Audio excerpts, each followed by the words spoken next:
Welcome to the fifth part of this Advanced Malware Tactics video series. In this fifth part, we will discuss about the new process injection techniques that were showcased at Black Hat Europe Summit. In the first four parts of this videos series, I have discussed in part one the basic core concepts of Windows OS reverse engineering, which are really essential for understanding the process injection techniques. Then in part 2 we have taken an introduction of process injection. In part 3 we have dived a little deep into the foundations of process injection, discussing their building blocks, their sequence, their overall concept. And then in part 4 we have done a more deep dive by discussing with an example of DLL injection how process injection works. And now in this part 5 I will be discussing with you these novel process injection techniques. There were these 8 process injection techniques that were discovered by this security researcher and presented in the Black Hat Summit. So yeah, let's get started then. So the motivation, as I said in the part 1, that my motivation to create these videos on my channel is to collect these high-level complex cybersecurity researches that get presented by these expert cybersecurity researchers in big forums like Black Hat and DEF CON, and to take these complex research materials, translate them into simple language by adding some essential concepts that are needed to understand those researches, by adding some added visualization which is needed to simplify this content, and then bridge the gap between these security researchers and the new wave of SOC analysts and security engineers. So the idea is to bridge the gap, and since if the material is in simple language, it will be understood more easily by then these new wave of SOC analysts and security engineers who often lack the necessary cybersecurity domain experience and some foundational concepts which are really needed to understand, to digest these complex security researches that get presented at these big forums like Black Hat and DEF CON. So that's the motivation behind creating these videos. And now this all started when I read about this research about pool party, new process injection techniques using Windows thread pools. I read about this research. I found it very interesting because these new process injection techniques are fully undetectable. So even the EDR softwares, the Endpoint Detection and Response softwares that are in the leaders quadrant in the Gartner, even those EDR softwares like Microsoft Defender, CrowdStrike, Sentinel-1, even they could not detect these new process injection techniques. And that was so special about these process injection techniques for me that I started doing a deep dive into them. And then all the research that was available and the presentation that the security researcher gave at the Black Hat, I went through those, and then these are the publicly available references, a blog published by this researcher on his company site, and then also the presentation that is publicly available for download from the Black Hat site. And then there is a GitHub repository which has this and the code of this exploit available for research reverse engineering.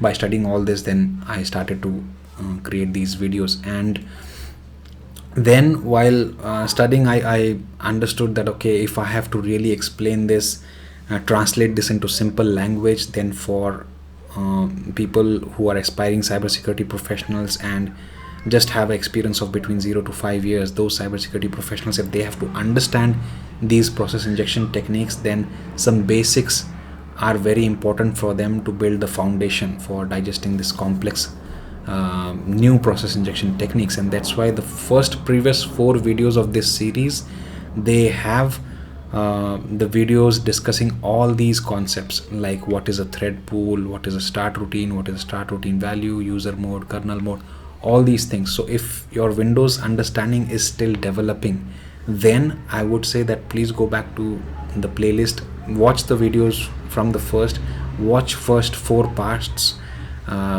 create a foundation, create a groundwork, and then come to this 5th video for watching these advanced process injection techniques. So here is the agenda for this video. We will not be doing any practical, it will be just a theoretical deep dive into these process injection techniques. And so first we will start with a little revision. We will take a high level overview of process injection. Then we will discuss how EDR systems detect the known process injection techniques, and why they are not able to catch this new process injection technique. Then architecture and relevant components of Windows thread pools. This I have already discussed in part 1, but we will be touching this again because this is the thread pool component that was exploited for discovering these 8 process injection techniques. And then of course we will discuss the theory part, the research process, how these process injection techniques work. So starting with the revision, a little bit of revision about the process injection overview. Like no matter which process injection technique, it will always work in the same way, like injecting its code into another process and then executing the code on the behalf of, in the context of another process, to avoid its detection. And as I said in the first parts, I've already covered this in detail. These are the building blocks that will always remain common no matter which process injection technique you pick up. This overall concept, this overall sequence of allocation, write, execution will remain the same. In execution you will see the variety, where in execution you will see different process injection techniques abusing different APIs, different system calls. So the execution might differ, but the overall concept and sequence remains the same.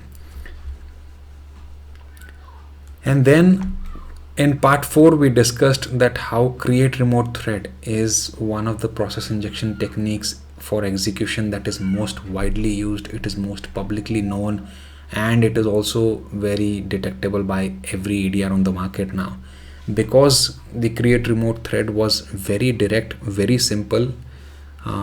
This was the process injection technique that got used more when compared to other execution methods. And this is now, but the downside to this is that this is caught by almost every EDR on the market. Every endpoint detection response, endpoint security control software, anti-malware software can catch this. So that was the motivation then, I think, for the researchers to find out new process injection techniques which are fully undetectable. So for that, what they reverse engineered the EDR detection approach, like how a EDR detects the process injection techniques, the EDR systems, endpoint detection and response systems. When the researchers, they did a reverse engineering to study the EDR detection approach, they found that the EDRs, they mainly based their detection on the basis of execution primitive.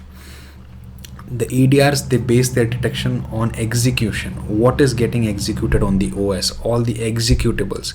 They just based their detection mainly on that. And the allocation and write, these two primitives, these two blocks are often considered as okay, genuine, and these are missed by the EDRs. So the researchers then, after this, finding this out, they started looking for a process injection technique where just the allocation and write would be used, and the execution, for that they did not try direct methods like create remote thread. Instead, for the execution, they waited for the process to naturally, legitimately execute their code. And that is why the EDRs, I think, are missing catching these new process injection techniques, because in the techniques they are just allocating a space, copying their code, injecting it there, and that's it. After that, in the execution, they are doing nothing. In the execution, naturally the threads, whatever that are running in the processes, they are executing their code.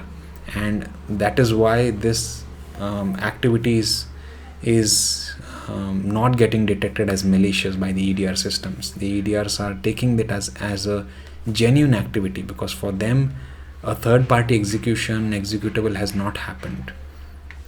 But if the EDRs, if they could base their detection based on the allocation and write primitive as well, that means if the EDRs, if they could build a context and keep a context of allocation and writing activity, then they will be able to detect these process injection techniques as well. So there has to be a generic flow to the detection. There has to be a generic detection to this flow where allocation and write are also monitored and their context is kept. So yeah, that is what I think the EDRs are missing, and that is what is highlighted in this security research by these researchers, and they have already notified these big security vendors, and now I think we will see the advancements in the detections. So while after studying this EDR detection approach, then the researchers, they set out to find out such process injection techniques where just allocate and write would be used, and in execution they don't have to do anything. And for that, then they set out for searching a perfect target in Windows. And then, since the researchers, they are OS reverse engineering experts, they know all the Windows components quite well, so they came across the Windows user mode thread pool. What is user mode thread pool? We have already discussed in the first part, but we will understand it again in this part. We will discuss the architecture again, doing a full theoretical deep dive, so don't worry about that. So why Windows user mode thread pool was chosen for this research, for the this research of process injection techniques? First, let's understand the reason, and then we will look at what Windows user mode thread pool is. So there were mainly there were 4 reasons, out of which the primary reason was that all Windows processes, they have a thread pool by default, which means that if you could find a way of abusing this thread pool, then you can abuse all the Windows processes, right? Because in the first part, if you remember, I discussed with you that when an application starts, there is one or more processes that get executed. A process is simply a running instance of an application, and in order for a process to run, Windows will assign a pool of workers, threads, a thread pool to the process. So all Windows processes by default, they get a thread pool to run. So if you could exploit this thread pool, in the architecture of this thread pool, then you can then potentially exploit any Windows process, abuse any Windows process. So that's the main primary reason for choosing the Windows user mode thread pool as a target. Then there were these secondary reasons as well, like work items and thread pools. They are represented in structures. So in Windows, these thread pools and the work items that these workers work on, everything is arranged in a structure. It's represented by a design. To give you a real life example, oversimplify this, I would say consider this like a chessboard, like a game of chess. In a game of chess, you have a chessboard with 64 blocks. You have white players, you have black players, and then everybody moves according to certain rules, and everything is represented by a structure. And then based on that, the players, they derive their strategies to beat their opponent. In the same way, when you can understand some components based on their structures and design, then it will become easy for you to design your strategy. It becomes easy to reverse engineer and decide the ways of attacking. Then third reason was that multiple work items are supported by the thread pool. Since thread pool and Windows, it supports the modern level multitasking computing, so that's very natural that multiple work items will be supported, and more work items means more opportunities to abuse. We will talk about this in the next slide. Then the thread pool, one more reason, the last one, is that the thread pool is a complex component. It has its presence in both user mode and kernel mode. So some components of thread pool, they are in kernel mode, some components of thread pool, they are in user mode. So the code, it has its presence in both user mode and kernel mode, and due to which, if you could find a way to abuse thread pool, you can really do some high level privileged activities that is available in the kernel mode, because in the kernel mode everything runs in high level privileges. So that is also one of the reasons. Then here is the thread pool architecture. We discussed this already in part 1, but let's discuss it again for the sake of this video so that we understand this research better. So in the thread pool, you will find these 3 queues, task queue, timer queue, IO completion queue. All these 3 queues, consider them like 3 departments in an office, and you have different workers working in different departments doing different kind of work. So in the same way, on these 3 queues, the worker threads are executing the different activities of the process. And you also then have these waiter threads. Waiter threads are nothing but they are waiting for some kind of event to finish, for some kind of signal from these worker threads to start their work. To explain this with you an example, imagine if you have a web server and this web server is receiving HTTP requests from the clients. There are some worker threads who are executing these who are receiving these incoming HTTP requests, and then there will be some workers who will be busy in processing these HTTP requests. Now, as soon as the requests are received and processing is finished, these worker threads will send a signal. They will notify that the event of processing these HTTP requests is finished.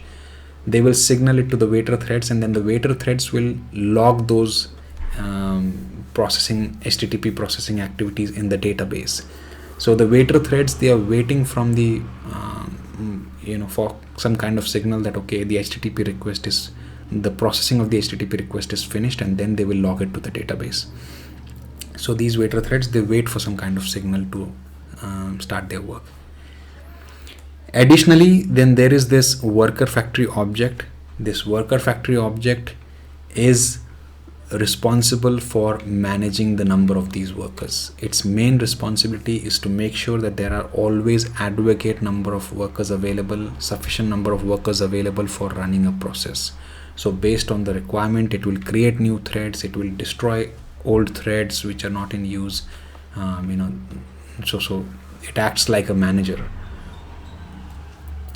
Then the next component in the thread pool is start routine. The start routine is nothing but, if I have to oversimplify this for you, then understand that the start routine as an agenda, as instructions, as work items that these workers should perform. So the start routine has this agenda for the workers, that what work they should do. And the start routine and worker factory object, I have clubbed it in one block because they get created together when the thread pool gets assigned to the process. This worker factory and start routine value get created together. That's why I have clubbed them together. But do not mistake that the worker factory object will go ahead and dictate the start routine. No, the worker factory will not dictate what these workers will do. It will only manage the workers. What these workers should do, that dictation comes from the applications.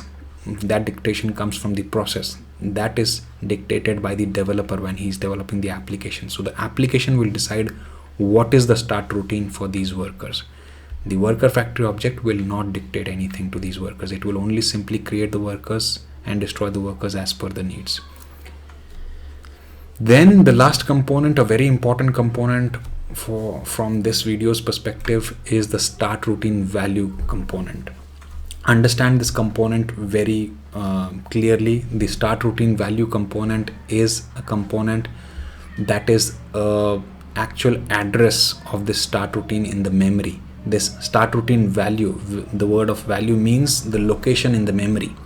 Where is this start routine kept in the memory for these workers? That is what the start routine value means. So on the next slide, I will simplify it a little bit with a real life example.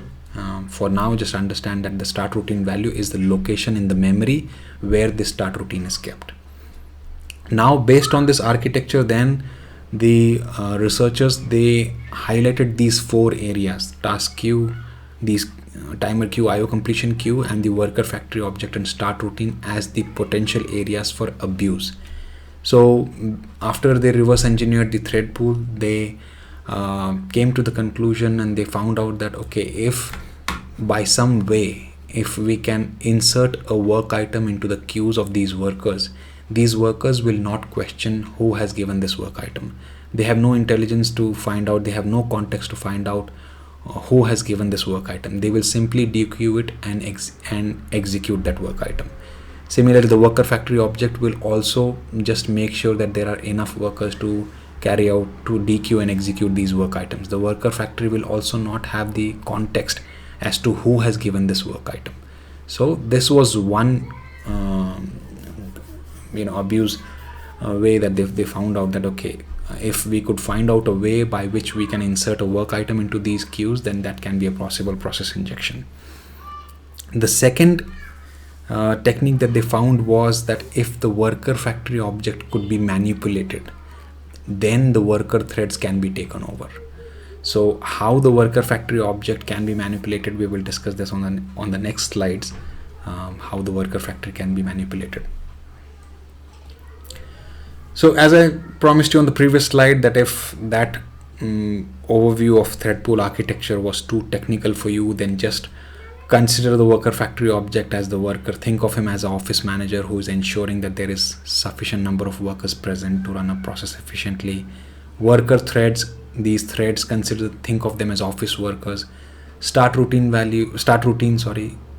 think it like an agenda or instructions for what the office workers need to do once they arrive at the meeting room. And the start routine value, think of it as a meeting room. Think that there is some number to that meeting room where the workers can find their start routine, their agenda. So based on this architecture, after the reverse engineered, as I already told you, that 8 new process injection techniques were discovered. 7 techniques were discovered abusing these queues, where the attackers found 7 ways to insert a work item into these queues and get them executed by the workers.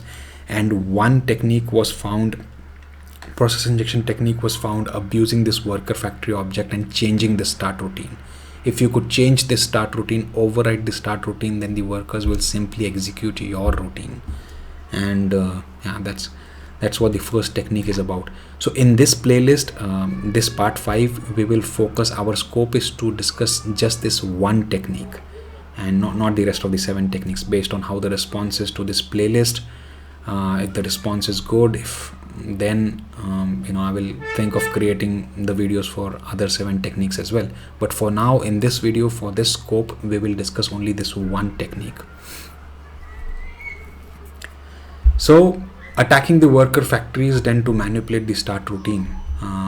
Let's once again understand the role of worker factory. It is there to ensure that adequate number of worker threads are always present to run a process efficiently.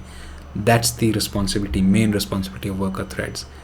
And start routine, as I told you, as I simplified this for you, that think of this as an agenda, as work instructions for the workers, which is decided by the process.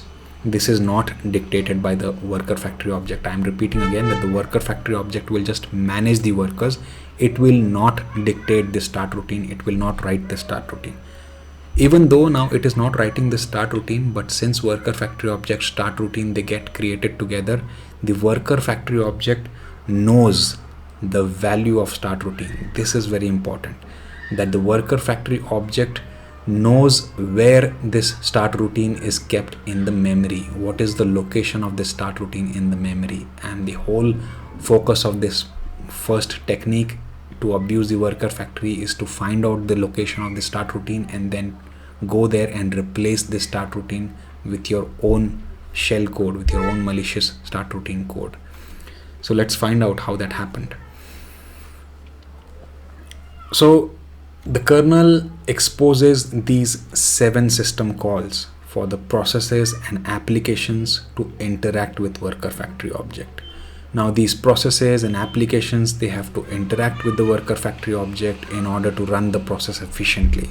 And for that, these processes and these applications, they will use these 7 system calls to interact with the worker factory. Like this first block of call, they will use to create a worker factory. It is used for shutting down a worker factory.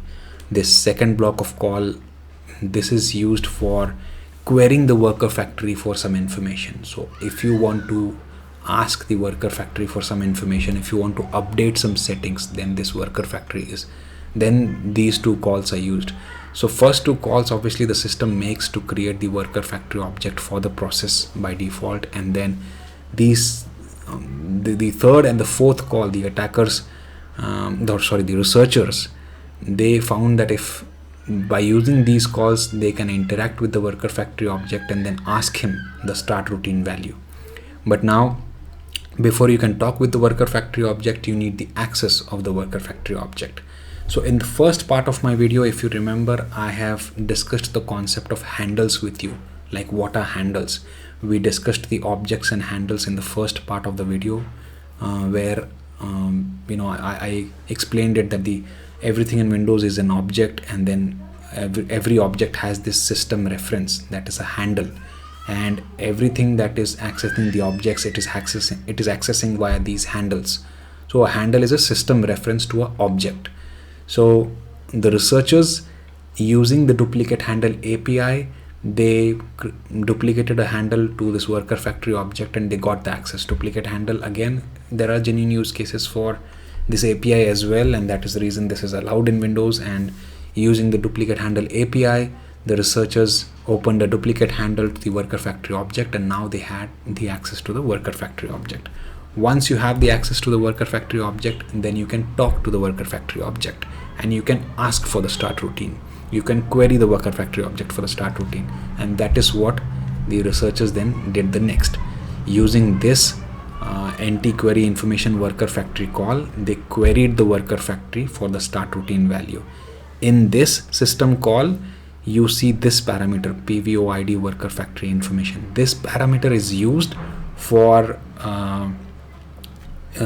for asking the start routine value. And once this query call was made to worker factory object, the worker factory object then returned the start routine value to the researchers. Now these system calls, they are not publicly officially documented by Microsoft, so it's kind of difficult to find out information on every parameter what they are doing, unless you have a very deep knowledge on C++ and all those things. But this is the parameter that gives you the information on worker factory object when you use this anti-query worker factory information call. Also, the public blogs and references that are available by the researchers, you can do a deep dive there and understand about the rest of the calls and about the rest of the parameters here. So that's how then the researchers, they got the start routine value. Once the start routine value is, you know the value, you know the location of the agenda where it is kept in the memory, you know the address, then the next thing the researchers did was to replace the start routine. The researchers then simply went ahead and replaced the start routine in the location in the memory where it was kept. And the actual walkthrough, the detailed technical specifics of how the start routine was replaced, the backend working, I will not discuss that. This was not disclosed publicly because it's a responsible public disclosure, and to prevent misuse, we should not, I should not include that in the video. However, if you want to do a deep dive, there is a GitHub repository that is published by the researcher. The researcher has publicly made the exploit code available for research purposes, education purposes, of course. And if you want to do a deep dive into this technique, how it is working in the backend, then you can visit this GitHub repository. You can download the full zip code there. And since this is in C++, I would suggest using Visual Studio Community Edition should be enough to open this code. And this poolparty.sln is the solution file that you can open in your Visual Code and then study it and study the code. And also the usage is given. You can use it via these examples shown here. You can target a process, and this default shell code, then it spawns a calculator, it creates a calculator.exe. You can also customize it. So all these details are given in the GitHub repository. You can do your own deep dive and then get a in-depth understanding of this. Alright, then that's all in this video. If you really liked the video, do subscribe to my channel. It will motivate me to create more videos. And if you want videos on other 7 techniques that were also discovered by exploiting the the queues in the thread pool, then do comment and let me know, and I will create those videos then. Alright, thank you. I'll see you in the next video.